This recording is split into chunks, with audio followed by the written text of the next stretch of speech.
नमस्कार विद्यार्थियों। मध्यकालीन भारत हमने शुरुआत कर लिया था पिछली बार, और मध्यकालीन भारत में हमने देखा था कि किस तरीके से अरब और तुर्कों के भारत पर आक्रमण हुए और मोहम्मद गजनवी और मोहम्मद गौरी ने भारत को लूटा, और अंतिम रूप से मोहम्मद गौरी के जितने भी कमांडर थे, जितने भी गुलाम थे, उन्होंने भारत में स्थायी शासन की स्थापना की। 4 कमांडर के नाम मैंने बताए थे।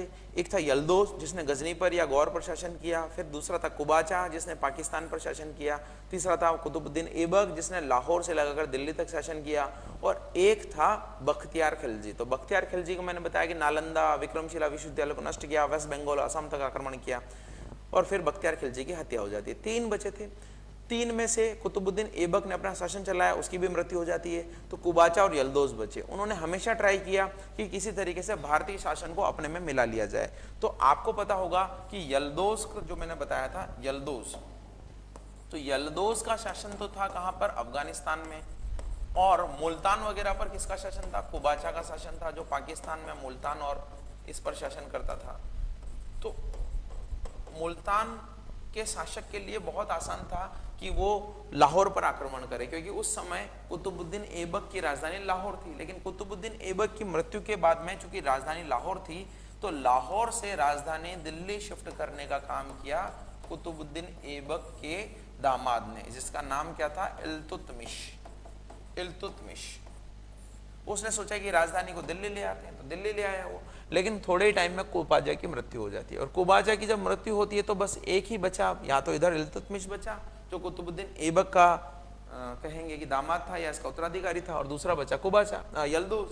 तो इन दोनों के बीच भी युद्ध होता है एक, और इन दोनों के बीच जो युद्ध होता है उसको बोलते हैं तराइन का युद्ध। तराइन का युद्ध आपने 2 ही पढ़े होंगे, लेकिन तराइन का तीसरा युद्ध होता है यहाँ पर, और तीसरे युद्ध में यल्दोज की हार होती है और इल्तुतमिश की जीत होती है। तो अब इल्तुतमिश के लिए चीजें बहुत आसान हो गई, ये इंटरनल चीजों पे ध्यान दे पाएगा, और जब इंटरनल चीजों पे आप ध्यान दे पाते हैं, बाहरी चीजों से आप सुरक्षित रहते हैं, तो आप थोड़ी चीजों का विकास करते हैं। जैसे इसने कुतुब मीनार का निर्माण पूरा कराया, इसी तरीके से आपके घर में भी, आपके जीवन में भी अगर चीजें बाहरी रूप से सेटल हैं तो आप अंदर इंजॉय कर सकते हैं, पिकनिक जा सकते हैं, घूम सकते हैं, फिर सकते हैं। लेकिन अगर आपके जीवन में कोई प्रॉब्लम है, परेशानी है, तो इन चीजों से आप दूर ही रहते हैं हमेशा। तो इस तरीके से ये चीजें घटित हुई। इल्तुतमिश के बारे में 2-3 चीजें जो है मैं आपको बता देता हूं। सबसे पहले तो आप ध्यान रखिएगा कि इल्तुतमिश के शासक बनने से पहले कुतुबुद्दीन ऐबक का लड़का शासक बनता है, लेकिन कुतुबुद्दीन ऐबक के लड़के को शासक के रूप में इसकी हत्या करके इल्तुतमिश शासक बनता है। 3-4 चीजें जो इल्तुतमिश की है बहुत इंपॉर्टेंट है, मैं आपको बता देता हूँ। नंबर एक तो ये है कि ये दल चालीसा की स्थापना करता है। ये दल चालीसा की स्थापना करता है, जिसको तुर्कान चहलगानी बोला जाता था। 40 लोगों का ग्रुप था। ये इंटेलिजेंस इकट्ठा करना चाह रहा था कि दूसरे सुल्तान मेरे खिलाफ तो नहीं है, मेरे अगेंस्ट तो नहीं है, क्या बातें करते हैं, क्या चीजें करते हैं। तो गुप्त सूचना इकट्ठा करने के लिए इसने दल चालीसा की स्थापना की। दूसरी चीज क्या इंपॉर्टेंट थी, दूसरी चीज ये इंपॉर्टेंट थी कि इसने कुतुब मीनार का निर्माण कराया। तो कुतुब मीनार का निर्माण पूरा इसने कराया, शुरुआत उसने की है। तीसरी चीज क्या हुई, इसी टाइम चंगेज खां का आक्रमण होता है। चंगेज खां का आक्रमण होता है 1221 में। 1221 में, तो 1221 में चंगेज खां जो है ख्वारिज्म के एक युवराज था। ख्वारिज्म का युवराज का नाम था जलालुद्दीन मंगबरनी। तो वो भारत की तरफ आता है, और भारत की तरफ शरण लेने के लिए आता है। तो इल्तुतमिश उसको शरण देने से मना कर लेता है, ये सोचकर कि अगर इसको मैंने शरण दी तो चंगेज खां जो है यहाँ पर लूट खसोट मचा देगा।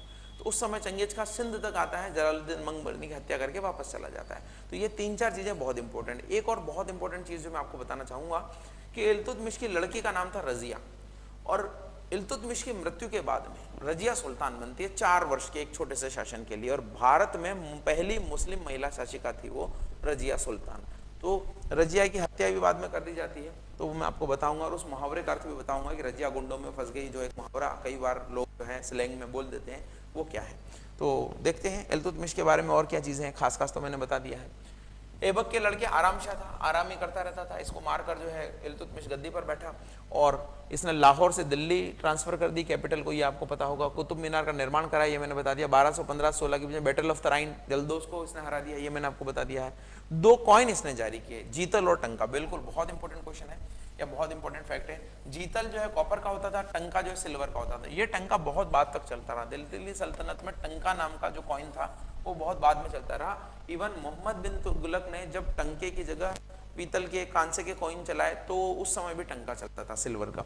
तो ये बहुत इंपॉर्टेंट है। दल चालीसा मैंने बताया आपको, इसने तुर्कान चहलगानी, इसको बोलते हैं तुर्कान चहलगानी या दल चालीसा, 40 लोगों का ग्रुप बनाया। चंगेज खां का मैंने आपको जिक्र कर दिया, ख्वारिज्म के युवराज का, तो ये है। और ये तो डबल आ गया है, ये तो डबल आ गया आपका। ये देखिए एकता व्यवस्था की शुरुआत की, तो ये एक बहुत इंपॉर्टेंट है। एकता व्यवस्था क्या थी?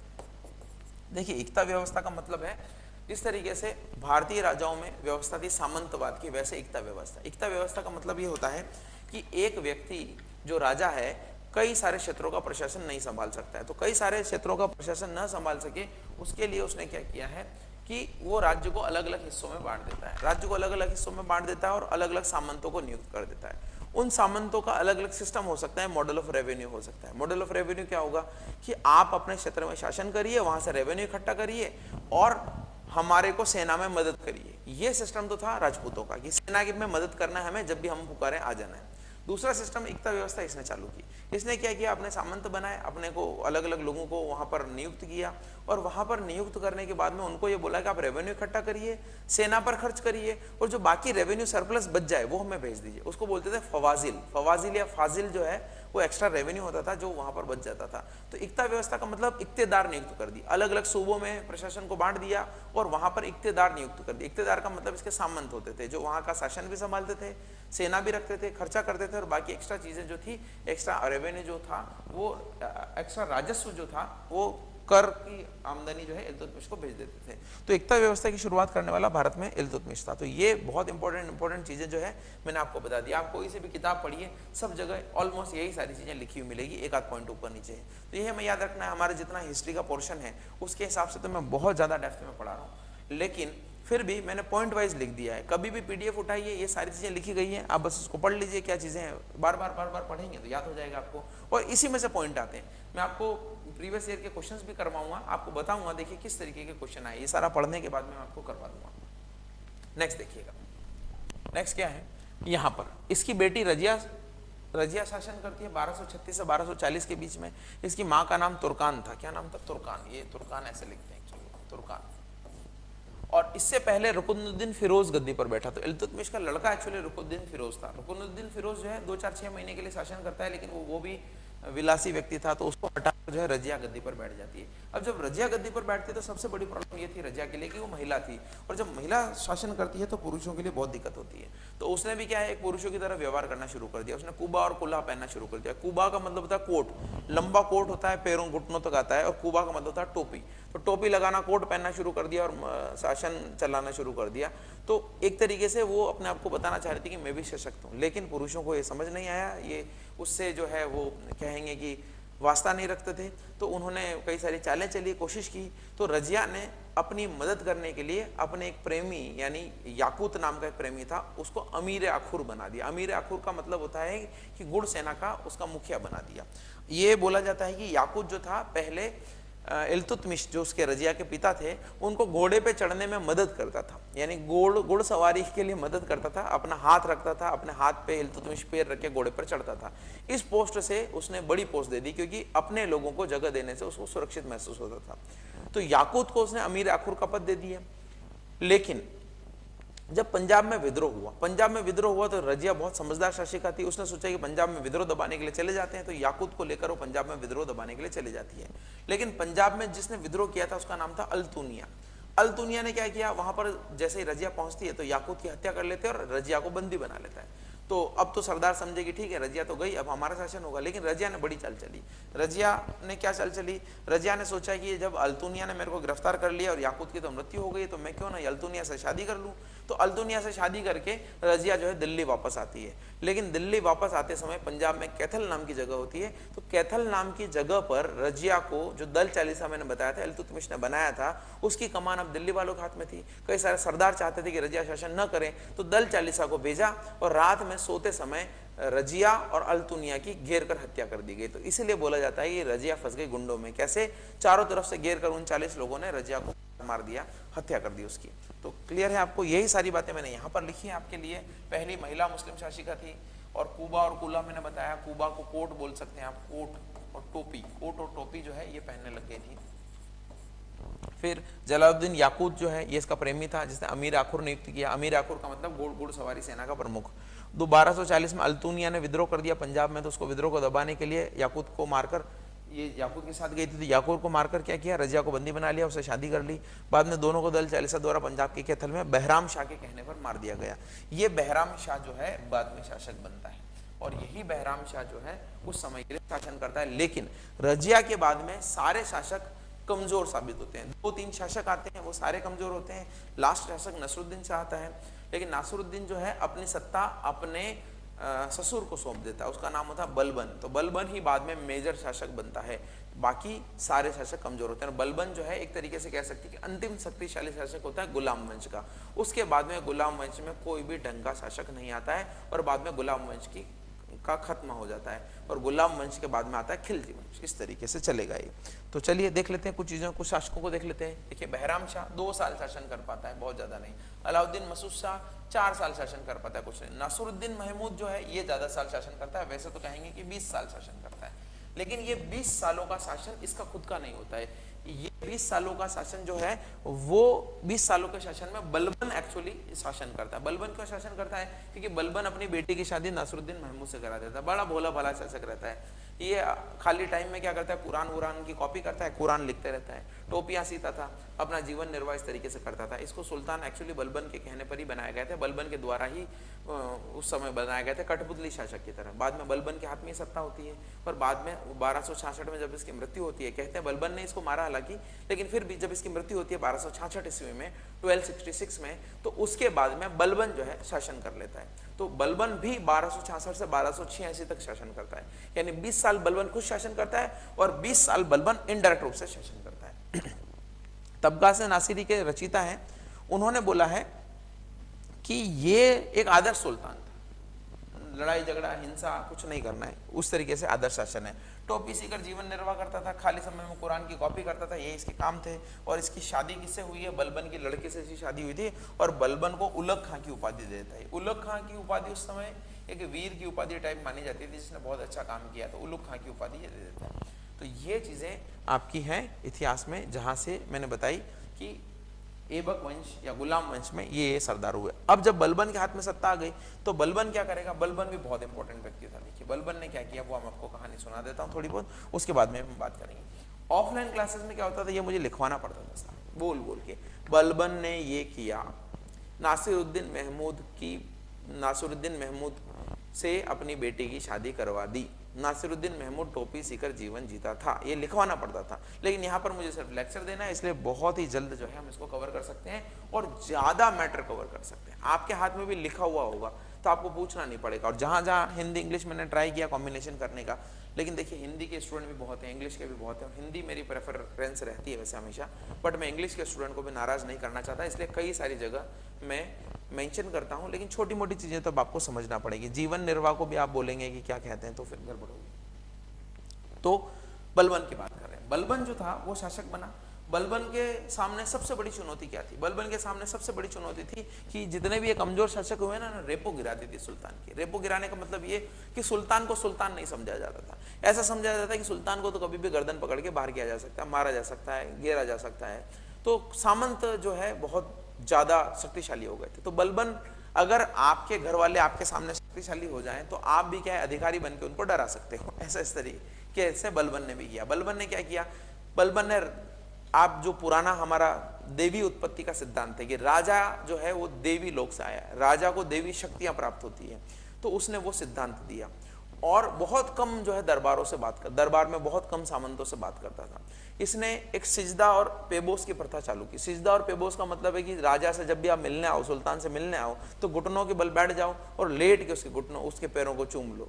तो इस तरीके से क्या है, सामंत जो है वैसे डाउन हो जाएंगे। तो इस तरीके की प्रथाएं भी इसने चालू की। और ये बोलता था कि ये मैं आफराशियाब वंश का शासक हूँ। आफराशियाब वंश क्या है? ईरान का एक बहुत ही जाना माना वंश था। तो आफराशियाब वंश का शासक हूँ, और वहां से इसने जो है मान्यता भी प्राप्त करवा ली। तो आफराशियाब वंश का होने के कारण ये सोचता था कि मैं कुलीन हूँ, मैं उच्च वर्ग का हूँ। और ये बोलता भी था कि जब भी मैं किसी निम्न वर्ग के आदमी को देखता हूँ तो मेरी आंखों में खून आ जाता है, और मैं उसको, मेरी तलवार जो उसको मारने के लिए खिंच जाती है। यानी इसने क्या किया, अपने आप को मार्केटिंग की पूरी, अपने आप को ऊंचा बताया और लोगों को नीचा बताया। इसने जो लोग मान गए उसका अच्छा था, जो लोग नहीं माने उनको मरवा दिया। तो इसलिए बोलते हैं कि इसने ब्लड और आयरन की नीति अपनाई, लोह और रक्त की नीति। लोह और रक्त की नीति का मतलब है कि बस तलवार से गला काट दो जो नहीं मानता है। Being ruthless to your enemy, यानी अपने एनिमी के खिलाफ आप जो है रुथलेस हो जाओगे। तो इस तरीके की इसने नीति की। एक इसने पर्व भी चलाया, नवरोज नाम का पर्व था, पारसी पर्व था, क्योंकि ईरान के वंश से ये रिश्ता रखता था, तो ईरान का पर्व भी इसने भारत में चलाना शुरू किया, उसका नाम था नवरोज। ये क्वेश्चन बहुत बार एसएससी में पूछा गया है। एक इसका सबसे इंपॉर्टेंट काम क्या था, इसने जो दल चालीसा बनाया था इल्तुतमिश ने, उसको इसने खत्म कर दिया। इसने सोचा कि ये फालतू में जो है मेरे को ही कभी चुनौती दे सकते हैं, मेरी ही इंफॉर्मेशन इधर उधर कर सकते हैं। तो ये मैंने आपको सारा बता दिया। बलबन 1266 से 1286 दल चालीसा को समाप्त कर दिया, विरोधियों के लिए रक्त और रोह की नीति अपनाई। Blood and iron, iron and blood बोलते हैं इसको। आयरन एंड ब्लड का मतलब बस मार देना लोगों को जो इसकी बातें नहीं मानते हैं। ईरानी प्रथा सिजदा और पेबोस चालू की। सिजदा और पेबोस का मतलब घुटनों के बल बैठ जाइए, झुकिए और पैर चूम लीजिए, इस तरीके से सिजदा और पेबोस ईरानी प्रथा थी। नवरोज यानी नया साल, नया साल अभी भी मनाया जाता है, इसने भी शुरुआत की थी। इसके पुत्र मोहम्मद की मृत्यु मंगोलों से युद्ध करते टाइम हो गई थी। मंगोलों का आक्रमण बहुत हुआ था उस समय। चंगेज खान तो बहुत बड़ा मंगोल लीडर था, लेकिन बाद में कई सारे बार मंगोलों के आक्रमण होते रहे, तो इसका पुत्र मर गया। पुत्र मरने के गम में ये इसकी भी मृत्यु हो जाती है, तो 1286 में इसकी मृत्यु हो जाती है। इसके बाद दो शासक बनते हैं, केकुबाद, एक्चुअली केकुबाद, ये है केकुबाद, और इसके बाद में कुछ समय के लिए बोला जाता है कैमूर्स शासन रहता है। लेकिन ये कैमूर्स जो है ना, एक्चुअली इसका बहुत ही कम बुक में जिक्र है। ऐसा बोला जाता है ये तो महीना भर भी नहीं रहा था।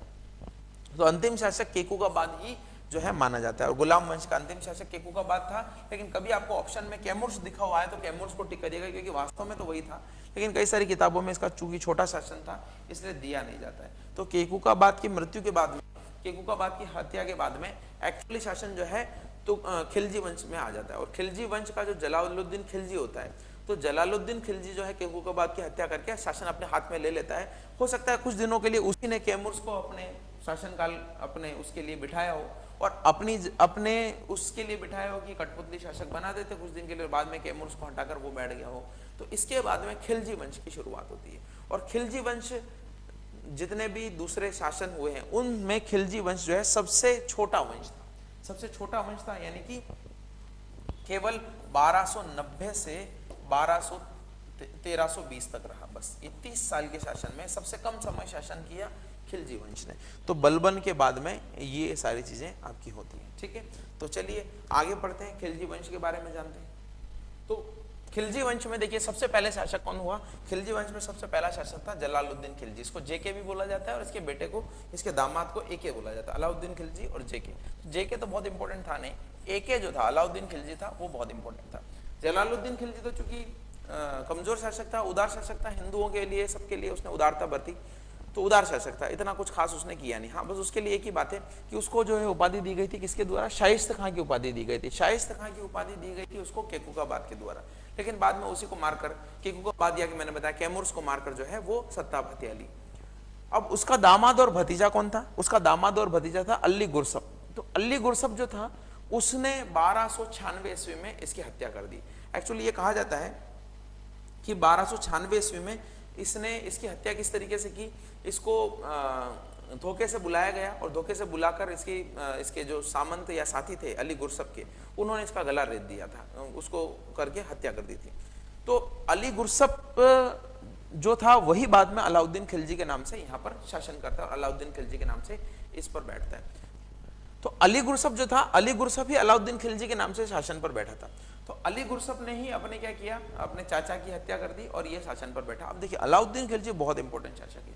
अलाउद्दीन खिलजी ने अपने साम्राज्य का बहुत ज्यादा किया, और इसके कारण राजस्थान भी काफी जुड़ा हुआ है। राजस्थान में भी कई सारे 2-3 साके जो है इसके कारण हुए। साका आप समझते होंगे, जौहर का नाम आपने सुना होगा, जौहर और केसरिया। तो जौहर और केसरिया जहां पर होता है,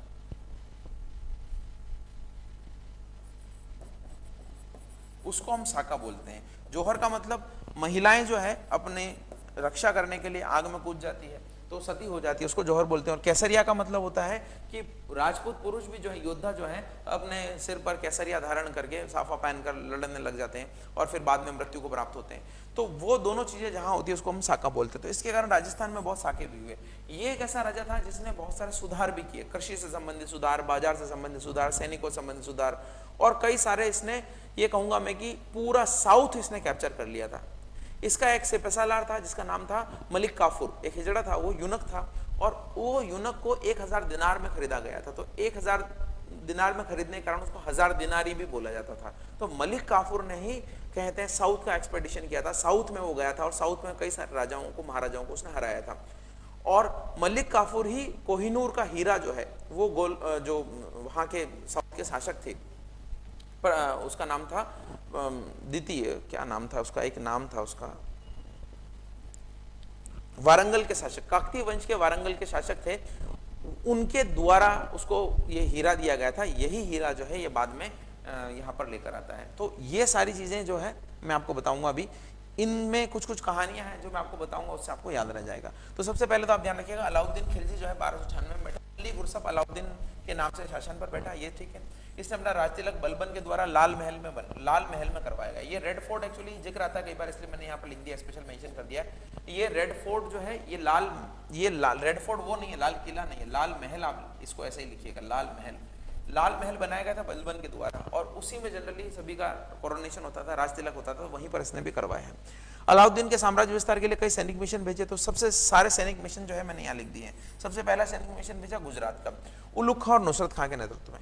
तो गुजरात का जो मिशन था वहां पर बघेल वंश का एक शासक था। बघेल वंश का शासक कौन था? बघेल वंश का शासन था उस समय, और वो शासक था रायकरण।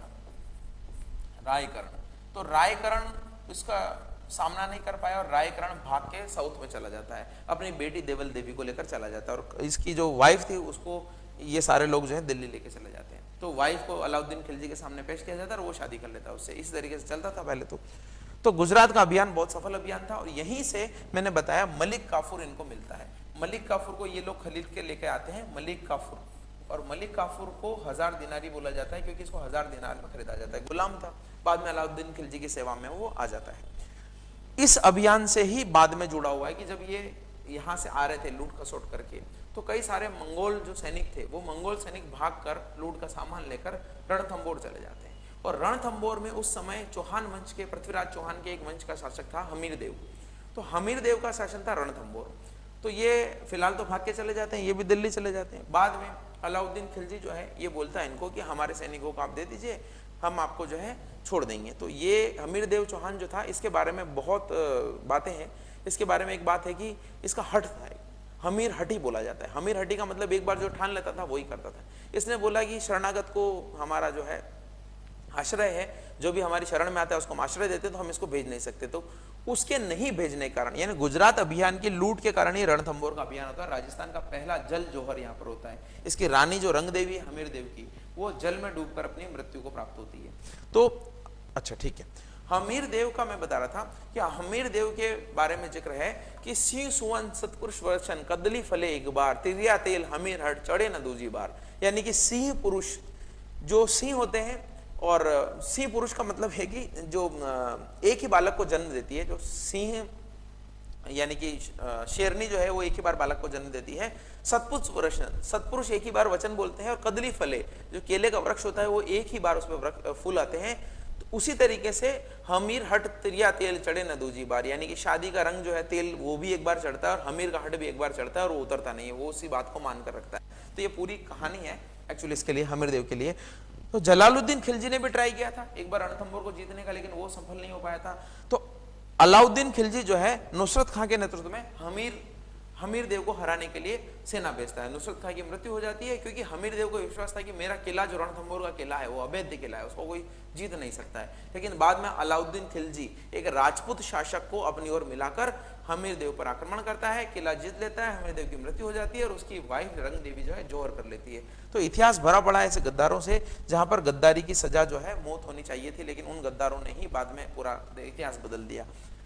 चित्तौड़ का अभियान करता है। चित्तौड़ का अभियान 1303 में करता है। देखिए 1303 का अभियान ये बहुत इंपॉर्टेंट है। यहाँ पर भी साका हुआ था।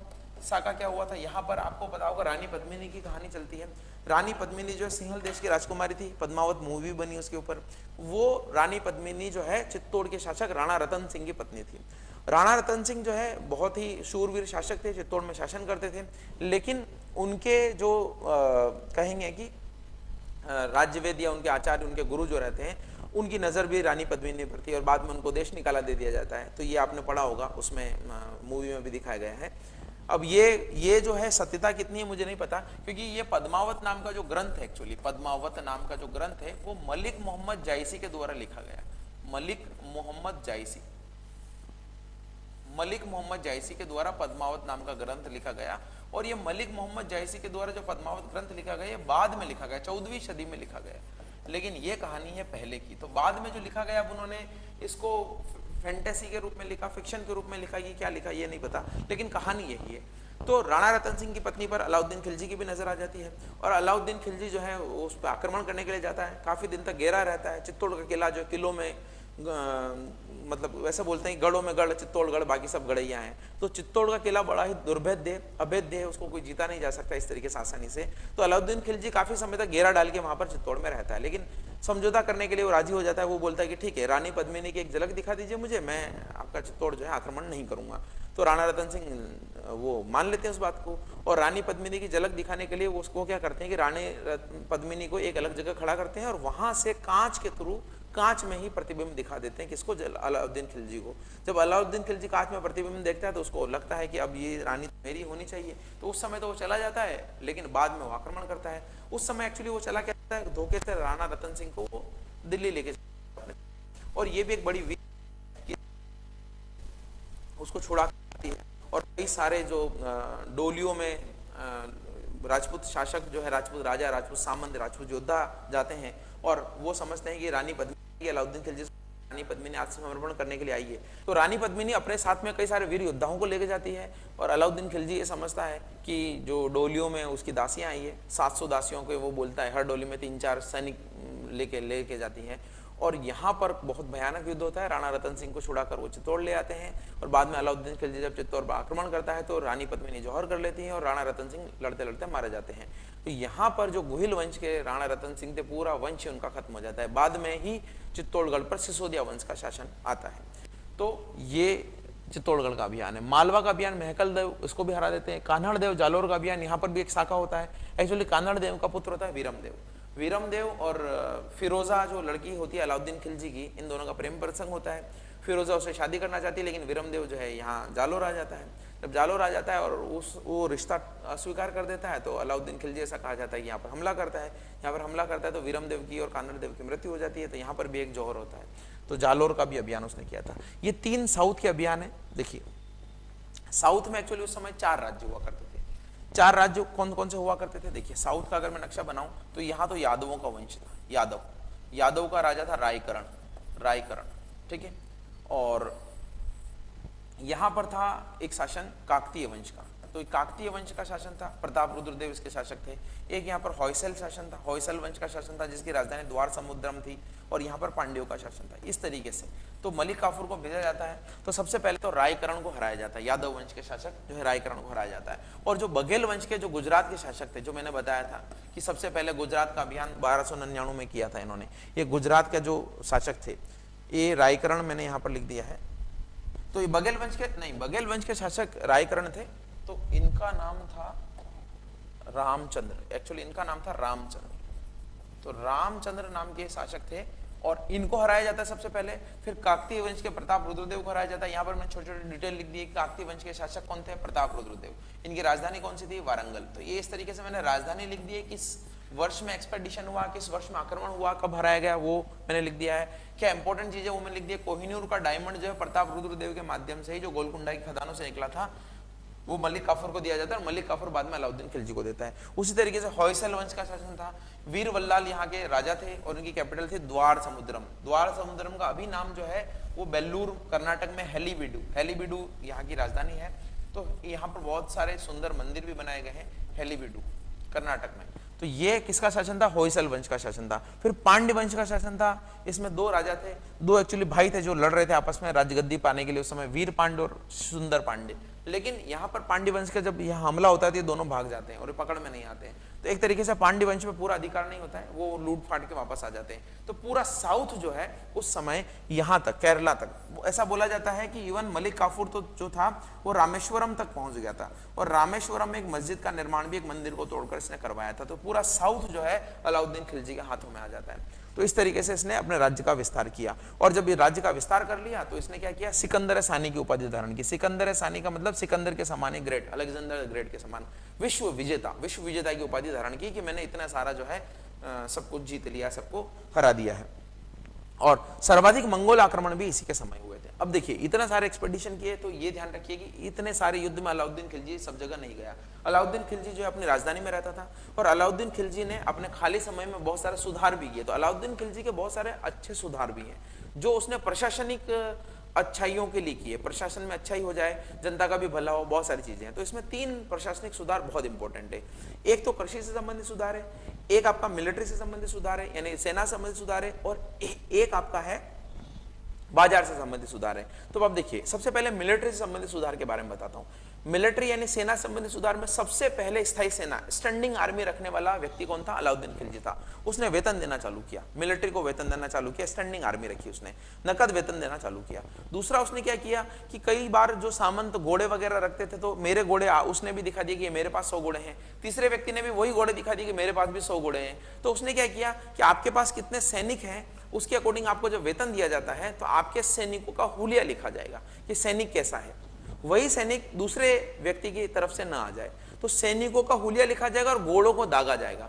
हर सामंत के अलग अलग घोड़े होंगे और उनको दाग दिया जाएगा। दागने का मतलब क्या होता है, गरम गरम छड़ से घोड़े को जला दिया जाता था, एक निशान बन जाता था। वो निशान से पता लगता था कि ये घोड़े किसके हैं। तो घोड़ों को दाग दिया जाएगा और सैनिकों का हुलिया लिखा जाएगा, उनको नकद में वेतन दिया जाएगा, स्थायी सेना रखी जाएगी। तो ये बहुत बड़े सुधार थे उसके। दूसरा कृषि से संबंधित सुधार भी किए इसने। कृषि से संबंधित सुधार में हालांकि इसने लगान में बहुत बड़ी वृद्धि कर दी, लोन वगैरह दिए गए, लेकिन लगान में 1/2 यानी आधा लगान कर दिया गया, उपज का आधा।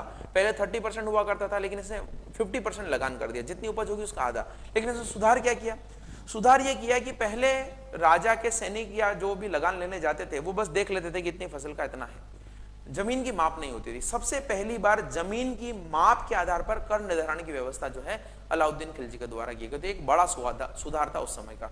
दूसरा इसने क्या किया, इसने नकद में ही लगान लेने की व्यवस्था चालू की। नकद में लगान देने का मतलब क्या है कि ये अनाज वनाज नहीं लेंगे कि 1-2 क्विंटल गेहूं हुए तो 1 क्विंटल राजा का और 1 क्विंटल हमारा, इस तरीके से नहीं, नकद में लगान दीजिए।